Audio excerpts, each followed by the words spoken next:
Good morning, children. Today we are going to see Unit 2 Poem. The Listeners, written by Walter de la Mare. Walter was an English poet. He is a short story writer and a novelist. He is best known for his works for children.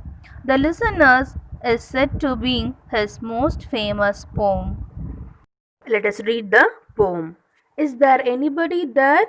Said the traveler, knocking on the moonlit door, and his horse in the silence champed the grasses of the forest's ferny floor.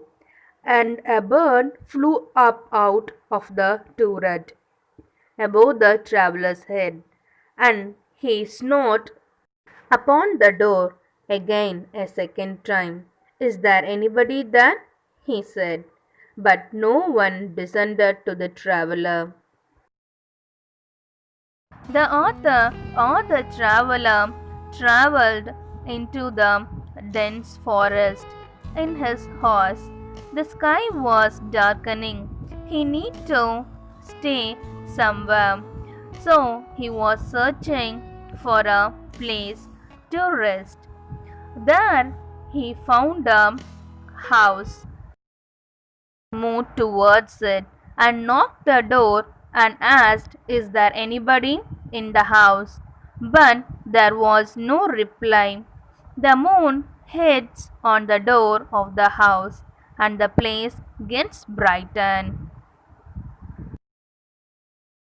The traveler's horse started to graze noisily on the ferny floor, the plants that does not yield flowers.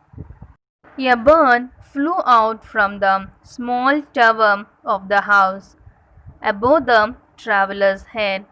For the second time, he hardly knocked the door, asking, Is there anybody inside the house? But again, there is no response from the house. Let us continue the poem. No head from the leaf-fringed sill leaned over and looked into his grey eyes, where he stood perplexed and still, but only a host of phantom listeners that dwelt in the lone house then stood listening in the quiet of moonlight. The author went near the window and looked into the house, but he could not find anyone inside the house. The traveler was confused and don't know what to do. There were only phantom listeners in and around the house. The author sat outside the home and was enjoying the moonlight and the sounds of different creatures. Let us continue the poem. Stood listening in the quiet of moonlight to that voice of the world of men, stood throwing the faint moonbeams on the dark stair that goes down to the empty hall, hearkening in an air stirred and shaken by the lonely traveller's call. The moonlight falls on the dark house and enters into the empty hall.